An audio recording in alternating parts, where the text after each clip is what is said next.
Hey, Michael here. Welcome to Acquisitions Anonymous, the internet's #1 podcast about small business buying, operating, and making jokes. Me and Mills had a great time talking about a ski resort for sale that is listed up in British Columbia, which is 11 hours north of Vancouver. And we went all kinds of places about ski resorts, how to think about them, why you're the lucky buyer, and then maybe how to make this deal work. So pretty fun one. And I hope you enjoy it as much as we did making it. Here's the episode. Hey, Michael here. Want to talk to you about today's sponsor for the episode, which is CloudBookkeeping.com. So Cloud Bookkeeping is actually run by my neighbor, Charlie. So I've met him in person and can attest that he's a real human being and a good person. And what Cloud Bookkeeping does is offer a full suite of bookkeeping services, all in the cloud, for you around QuickBooks and other technologies that you're using as a small business owner. So if you're interested in getting the bookkeeping part of running a business off of your plate and focusing on running your business, Charlie and his team are one to call.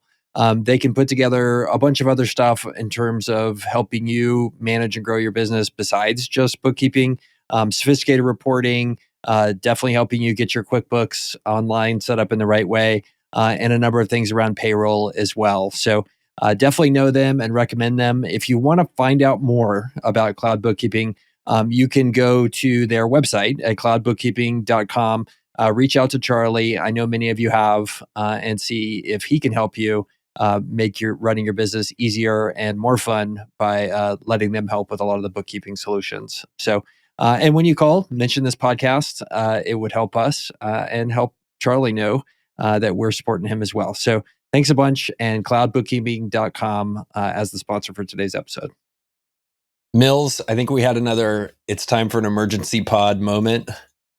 And it was last night when I saw this ski resort for sale in British Columbia. Up Twitter right now. Everybody's signing the NDA. The broker's inundated because one person tweeted it. Let me share this. Well, the funniest thing is, let me talk about how it went down. So if you're on YouTube, you can see this. If not, I'll walk us through it. So this showed up on YouTube. There's this whole community of small business Twitter, which probably a lot of our, would you say somewhere between 100% and 100% of our listeners come from Twitter? But anyway, don't forget about our moms. Our moms make up the 1% that are 99.99%. Mm-hmm. By the way, we just have had, and thank you for everybody that's subscribing. Please subscribe on all your devices. We have passed 60,000 downloads per month across the episodes we're doing. So that's 720,000 a year run rate. So we're not that far away from getting over that million download a year thing, which is kind of crazy compared to where we started, Mills. Like we were like 200 listens. Yes.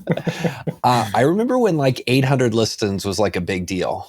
Yeah. And it's true. Like something like this, you just got to keep grinding out and making good content.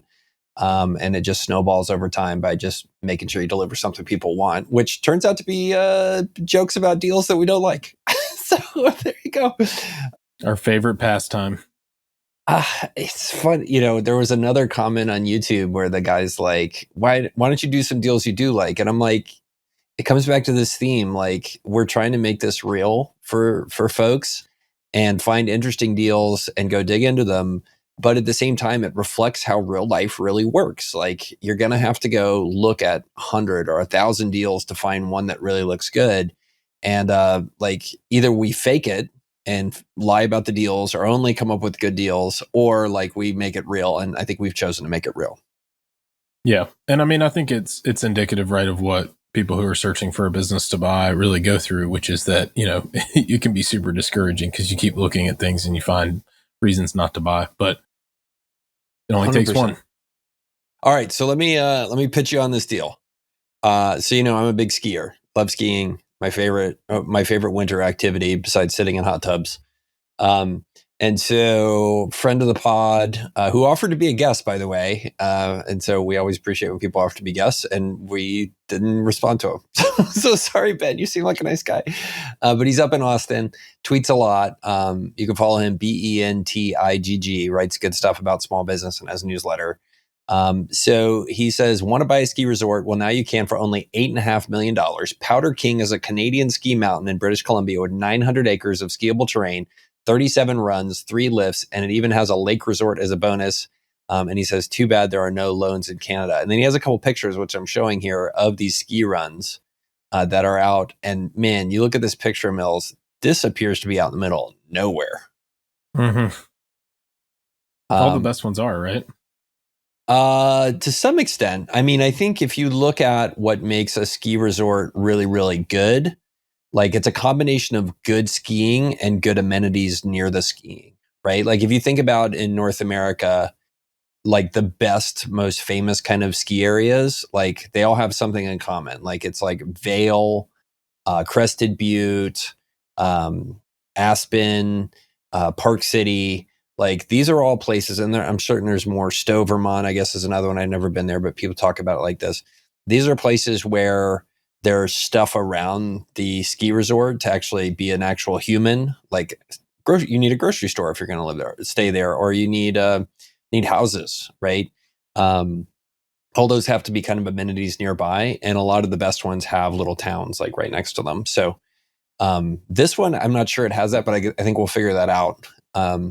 And then I would add, there's a second picture I just pulled up, which appears to be a chairlift that is pretty old. Like, I don't know if you see this picture of this chairlift. That is an old rusty chairlift, best I could tell. Mm-hmm. So that we have that going on here with this particular listing. Yeah, I'm with you. Cool. All right. So I will pull up here the listing. It's actually listed by a real estate broker in Mackenzie, British Columbia. Do you want me to look up where Mackenzie, British Columbia is? Mackenzie. I'm looking up Powder Mountain right now. It's let's see, Whistler heli skiing. There's actually, I think it's kind of confusing because there's a Powder Mountain in Utah that says is North America's largest ski resort. Powder Mountain I've been to, and I could definitely tell you a lot of things about Powder Mountain. And there's an interesting story behind Powder Mountain, but it's totally different in a different country. We're in Canada with this one. But pull back up the listing because I think it says something. This is Powder King Mountain Resort. Powder King, that's what it is. Powder Mountain is a totally different place. And I think there's actually multiple Powder Mountains, but the one in Utah is actually a really interesting story. It is, if you look at where a lot of the ski areas are in Utah, they're around Salt Lake City. And then on the other side of the Wasatch Range, which is the mountain range there, you have a lot of the ski resorts, and some are on the west part of the little mountain range and some are on the east. And so Park City is on the east, Deer Valley is on the east of that mountain range. And if you go up north of Salt Lake City, there are some ski resorts around this little town called Eden, and Powder Mountain is one of those. And it's one of 3 in the area. And it was originally supposed to get sold to developers who were going to come in and build all these like houses targeting at buyers like me and you from out of state that were going to come in and quote unquote ruin the place.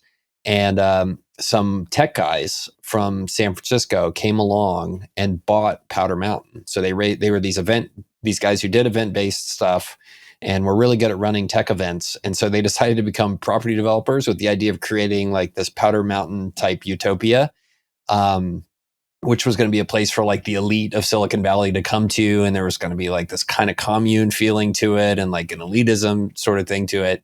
And I have some friends that kind of bought into this idea and bought lots and all this kind of stuff. And then it turned out that running an event company is really different than developing a property in a community. So it kind of ground to the halt. But the ski area is amazing at Powder Mountain because they limit the number of tickets to only 1,500 per day. And it's enormous. Like it's one of my favorite places to ski in the whole world. But this is different. This is some random place in British Columbia.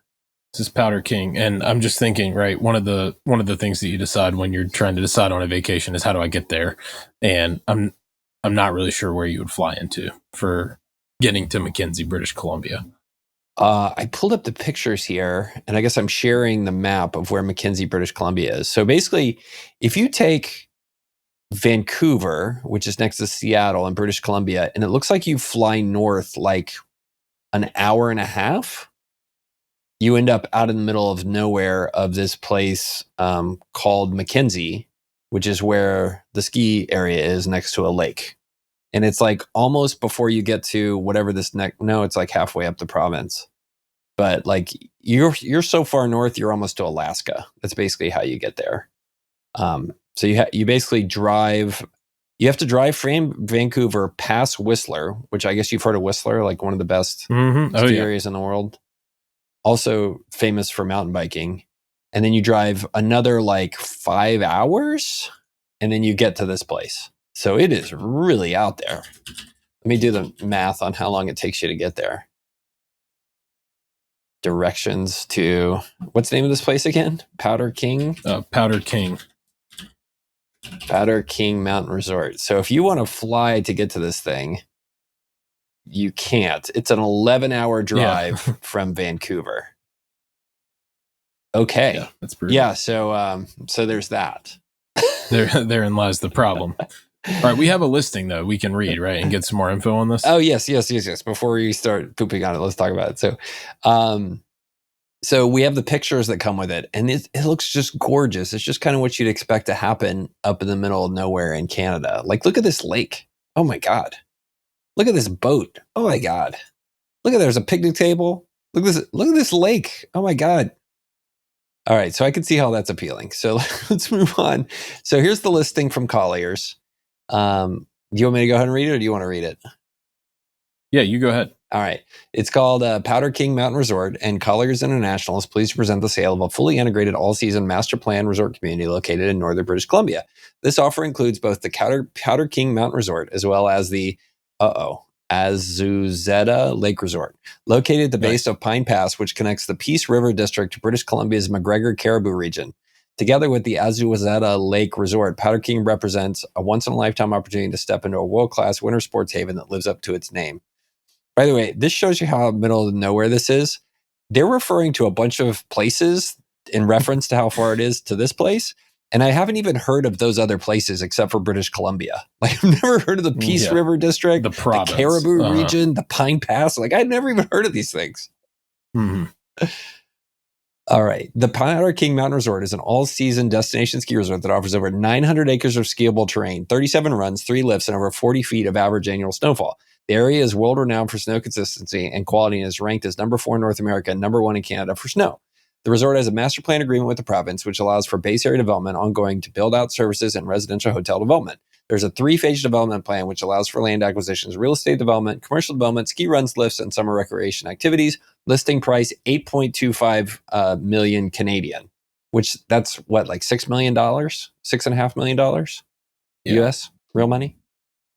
That was it's impressive that they listed it. I was saying, it's impressive that they listed it with Colliers, because Colliers is like one of the largest commercial brokerages. I would have fully expected this to have been like, some local, real estate broker who is like, sure, I'll take the listing. Let's see what we can get. But I mean, Colliers has some distribution, which is why we're finding out about it, because they're a real firm. They're a legit firm, and they're massive.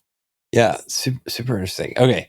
50-room features a 50-room hotel, a dining room and lodge with a licensed pub, a day-use cafeteria, 2 cabins with staff accommodations, master plan with extensive expansion of existing development infrastructure, including comprehensive private water systems, sewage treatment, and natural gas, service and accessory building, hydroelectric power, natural gas on site, and expandable sewage treatment facilities. And then it has the summer resort as well, which is located 6 kilometers north of the Powder King Hill. And I guess when you buy 900 acres, that includes a 340 acre lake, you can have 2 buildings on the property that are 6 kilometers apart. Is that how I should think about this? I think so. Oh my God, it looks so beautiful. Okay. So what do you think? Are you ready to make a run at buying a ski resort up in British Columbia? I think it's really interesting that, this is a real estate play, obviously, because, how else are you going to buy 900 acres and buy it as an operating business? I think, though, this is one of those cases that I've seen a bunch of times where the value of the assets is just massive compared to the value of the cash flow that those assets produce. Right. If you look at, like timber tracts and things that are very like kind of commodity based or, kind of asset intensive in terms of ground floor and kind of the capital to get into it. We looked at a really, really large fish farming operation, and it was like, $100 million was the book value of the assets, but they only generated like $1.5 million of free cash flow. And so it's like, well, probably not the highest and best use of these assets, right? The land and the ponds and everything. But you look at people who do this professionally, buy operating real estate and run it as a business. There's a bunch of these kind of in different parts of the world. I just went to one not that long ago, really, really nice development called Palmetto Bluff in South Carolina, and really large real estate, private equity firm, a GP bought it.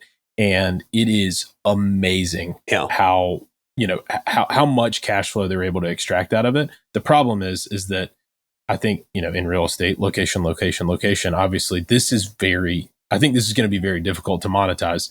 They also don't say anything about any of the revenue or cash flow dynamics of this property right now, current. 100%. So let me read a quote. By the way, people are like, Girdley, why do you invest time building an audience on Twitter? It's because, like, if you come out and you talk about stuff that's going on, or you share interesting stuff, like, you can harness the power and learn so much from the comments. You could also be made dumber by the comments. So the cool thing that Ben did was share this with his whole audience. I think he's got 20,000 followers or so. And if that number's off, I apologize, Ben. But so, like, he put this out there, and here's some of the quotes. One of the replies: "This is a terrible business. This tweet should say, if you are looking to light $8.5 million on fire, this is a great way to do it. I grew up ski racing and love the sport, and I've seen Mount Burke, where I grew up skiing, go through 5 different ownership groups." This is, and here's another one. And this is the one that has me most worried about the possibilities for this resort. "I live in British Columbia, and I am a huge snowboarder. This deal floated around to a group of entrepreneurs and writers. Unfortunately, the terrain is subpar at best relative to top 10 resorts. The location is terrible. The amenities are non-existent, and the weather patterns are trash for good snow. $8.5 million is a good deal for the current owner, LOL." So anyway, just kidding. It's just so good, these replies. You got to appreciate that.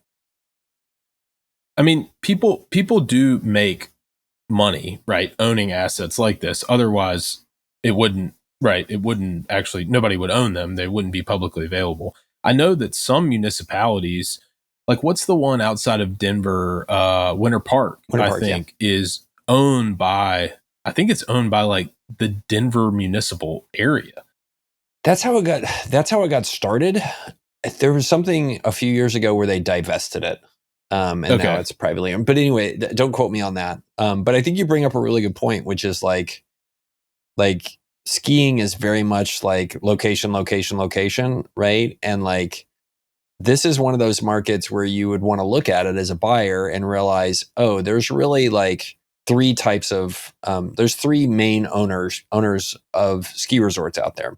You have Vail Corporation, and I'm blanking on the name of the other one that's publicly traded. Like, those 2 are like number 1 and number 2 in the market. Like, Vail has gone and been acquisitive for a long time, right? They own Park City, they own Breckenridge, they own Vail, of course, they own Beaver Creek, a bunch of different ones, Keystone, and then they also own some in like New Zealand and Japan, all this stuff. So they've been buying up Stowe and all these kind of premier properties, and then turning them into a big network, because they realize something very fascinating, which is, skiing is a once in a lifetime or a once a year event for people. So they spend up for like a really, really good experience. So like, last time I went skiing, do you know what the day pass rate was if you just walked up for a 1-day pass for an adult to ski? Mills, would you like to hazard a guess?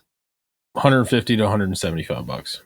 I went to Steamboat Springs, which is not the most expensive resort in the world. It's not Vail or Aspen. It was $275 for no advance 1-day purchase. Wow. So some of these other ones, like, so what Vail Corporation has realized is they can do two things. One is like they have so much pricing power, right? Because it's a destination thing. They have captive people on the mountain. Like once you're in Steamboat Springs or you're in Aspen, there's like one choice. You can go to Vail Resorts or not ski. Those are your choices. And then the second thing Vail has realized is they can create a network and sell subscription passes, right? This Epic Pass kind of thing is what they have, where you pay $1,000 or $800 for the year and you get to ski unlimited.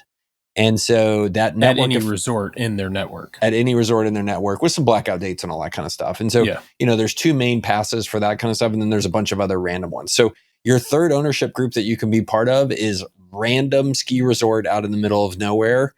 That's not as good as the other one. And so that creates a phenomenon where, the big guys have a huge advantage and they have gone up and paid up for all the really good resorts. And so you have to ask yourself, okay, this is one of those times where the market has been rolled up by other players, and you have to ask them why nobody else cares about this mountain. Like, why didn't Vail Corporation buy it? Why didn't any of the other folks buy it, especially during these zero interest rate kind of phenomenon years?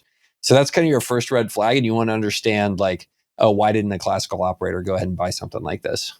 And maybe because the snow sucks or it's too far away. I think let's talk about revenue though in these types of businesses, because you mentioned ticket sales, which is the obvious one because it's kind of sticker shock.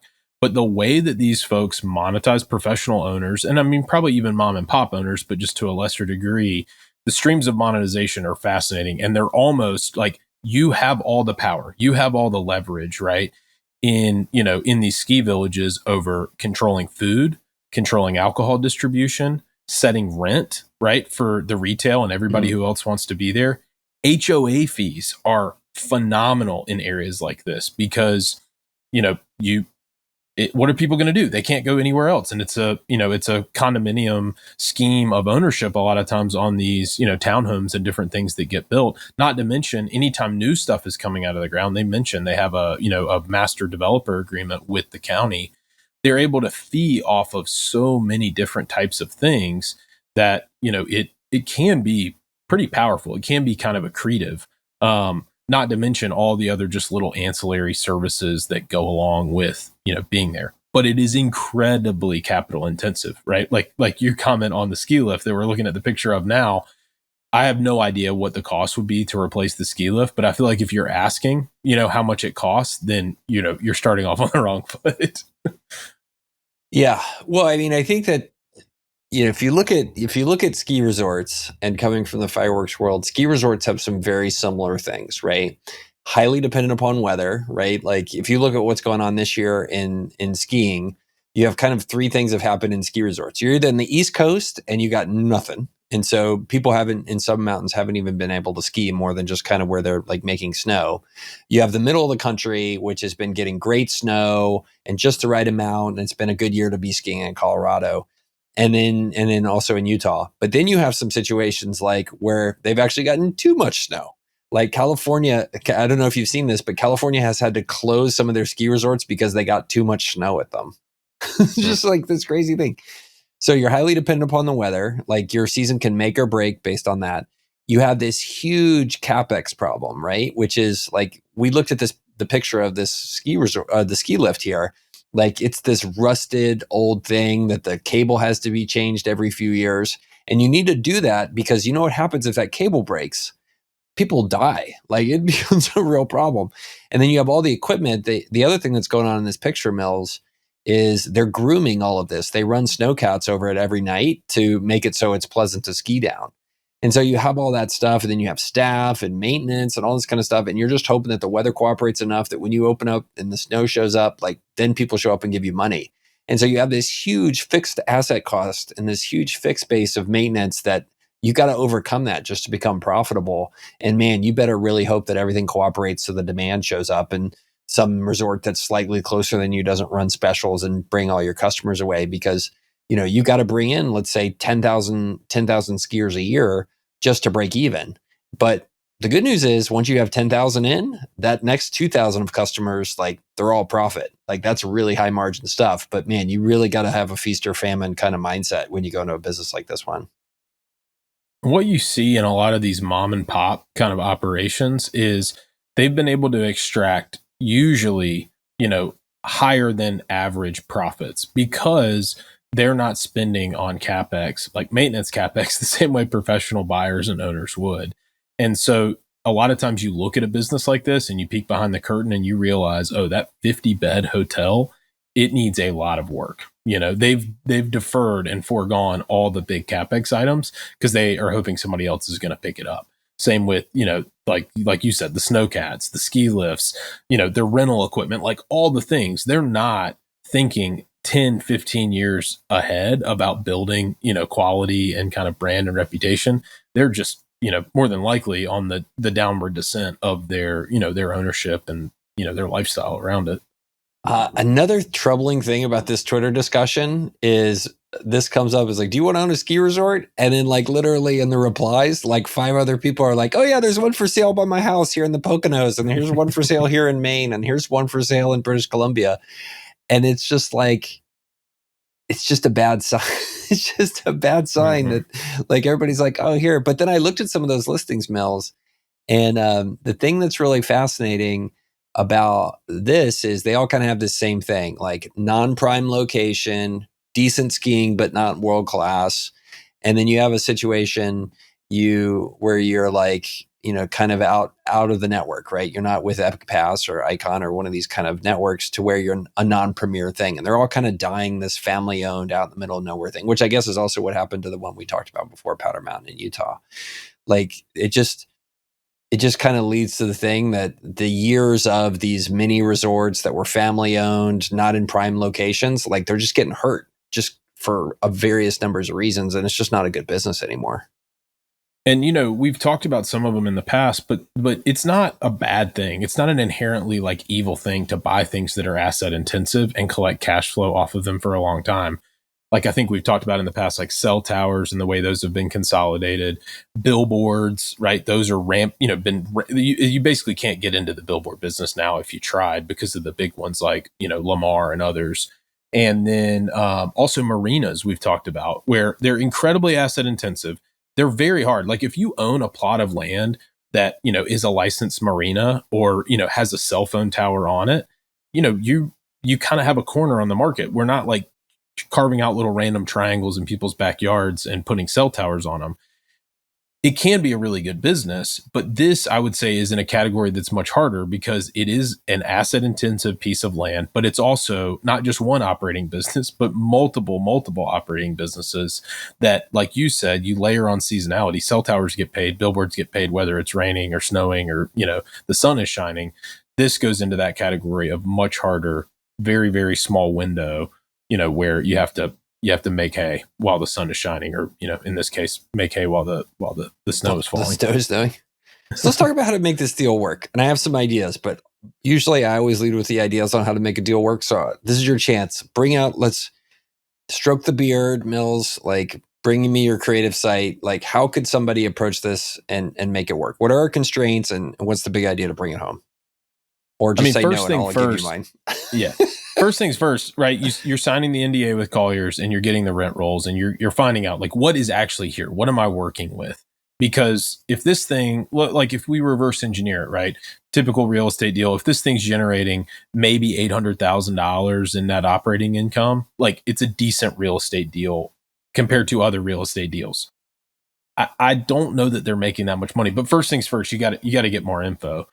And I don't know. You're much more creative on this kind of thing than I am. My mind goes to like the town, the city should probably buy it, or somebody who owns 2 or 3 in British Columbia already and they need another. I think you're going to tell me that like, you pull like a massive Twitter audience thing and you crowdfund this and everybody gets to come for, 5 days a year. And that's the cost, that's the trade-off for the value of their investment. Look, I think, by the way, thank you for giving a compliment to my Twitter audience. We need it. We've got some low self-esteem issues this week.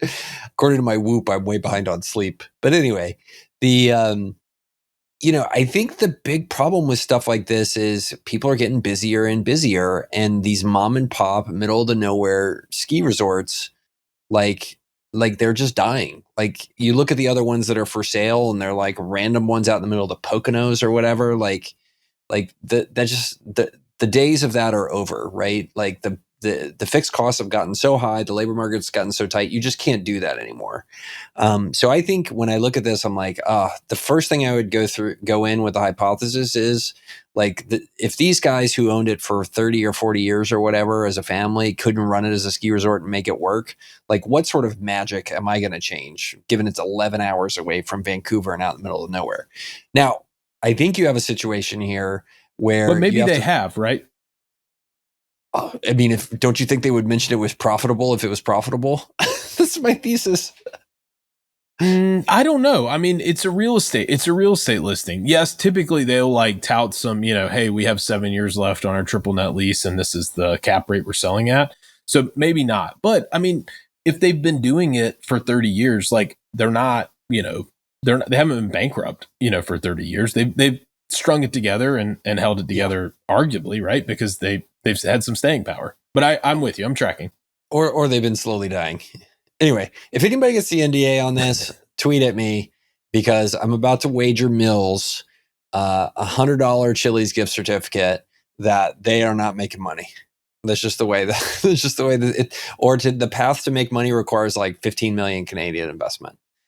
So, but anyway, I think this requires somebody to put some capital into it and reposition it.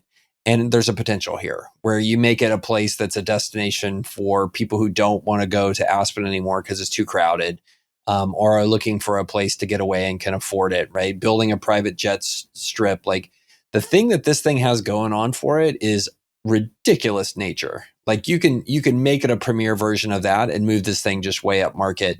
And I think the other tailwind you have with this is like the planet's getting warmer. Like we're not getting as much snow as we used to.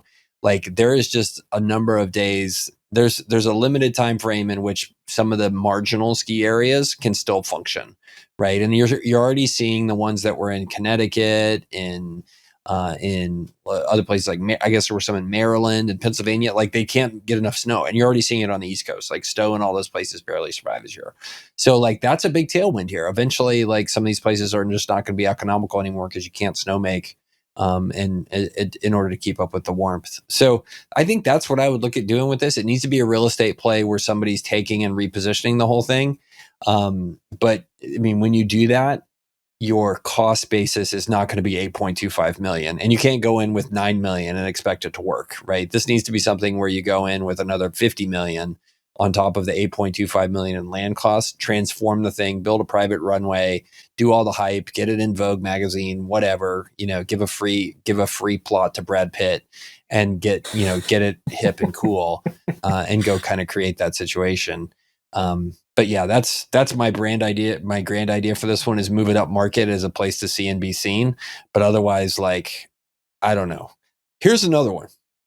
This is the coolest idea. And if I was super rich, Mills, I would just do this. Are you ready? Give it to me. All right. This would be the coolest thing to just buy it yourself and just run your own ski resort. Like, how cool would it be? Like, so I don't know if you've looked at what like houses cost in places like Park City or Aspen, but like a 4-bedroom house is like $5 million. If you heard my voice crack there, it's because it's really that expensive. So for that, plus another thing, you and a buddy could go in, you each put in $5 million instead of buying a house. Suddenly you own your own ski resort. You build yourself some houses, you call it a day. There you go. Boom. Mm-hmm. That's probably the better use for this whole thing. That brings up a good point because there's been a lot of talk recently. I think, Ryan Reynolds did that deal where he sold, the mobile company. And, there've been celebrities that have done this kind of repeatedly with alcohol. And there's almost to me a play where like if somebody had a big enough audience and had enough draw and pull, they could buy this and immediately make it a destination. And I agree, you'd have to spend a lot more than, the $8 million because people aren't going to, go through all this effort and, expect a premium brand experience just to like, do the equivalent of like sleeping in like a shanty or, a tent or something. But if the right person with the right audience did this, they could get people there. People would show up. So you're saying instead of fixing people's eyes, Mr. Beast should buy a ski resort in British Columbia?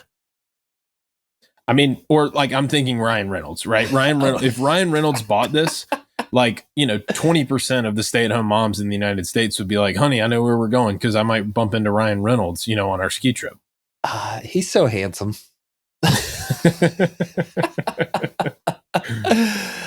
That's my second idea for this. Like, if you are stupid rich and you have $15 million, you don't know what to do with it, this seems like the great way to just own your own ski resort and like the most beautiful lake I've ever seen. Like, why the hell not? All right, I'm gonna sign the NDA because I'm gonna take your bet, but I will see your $100 Chili's gift card and I'll raise you a $100 Ruby Tuesday gift card. This is a classy podcast, Mills. We're not doing Ruby Tuesday. Applebee's, Buffalo Wild Wings. What? What? You take your pick, but I'm not buying a Chili's gift card. I'll buy Applebee's, Ruby Tuesday, or Buffalo Wild Wings gift card. $100. I'll buy it, send it to you if this thing is negative net operating income. They're totally losing money. Okay, fine. So yes, wager $100 and $100. You buy me a Chili's gift card because I'm classy. And then where'd you say you want? I'm telling you, I'm not giving Chili's $100. I will give Applebee's, Ruby Tuesdays, or Buffalo Wild Wings. I feel like you need to expand your horizons. You go there and you can live tweet it. You can shit talk about, how their, I don't know, their quesadilla is not as good as the one at Chili's. This is a terrible idea. I know. I can't wait. At the end of the day, I'm getting the gift card, so I'm not worried. Well, I appreciate you acknowledging that you're definitely losing this wager. There's no way these people are making money. Oh, man. What a cool... some rich guy should buy... Okay, if any rich people take me up on my idea to do this, Mills, the content is free here, people, but the inviting Girdley to come ski at your private ski resort that only you're allowed to ski at is part of the deal. So if you do this and you're super rich and you're a listener, please call me because I will guess. I mean, I just doing the math is how long it would take me to get there from San Antonio. I'm pretty sure I would have to fly to Vancouver, which is a 10-hour flight. It's hard to get to Vancouver from San Antonio because the connections are weird. Then I would have to get into a car and I'd have to drive for 11 hours, try to not hit any moose on the way, and then end up at this place. It'd be like a 30-hour journey for me to reach this place at any sort of reasonable cost. So anyway, there's got to be a closer airport, though, right? How do you think you actually get there? I think there's probably a closer airport than Vancouver. I'll Google it. Google Flights let me down when I was trying to search how to get there, but there's got to be a way. Airport near Powder King Mountain Resort. Google just said that's too hard to do. Let's see. The nearest one is Prince George International Airport. And then there's a bunch of little random airstrips.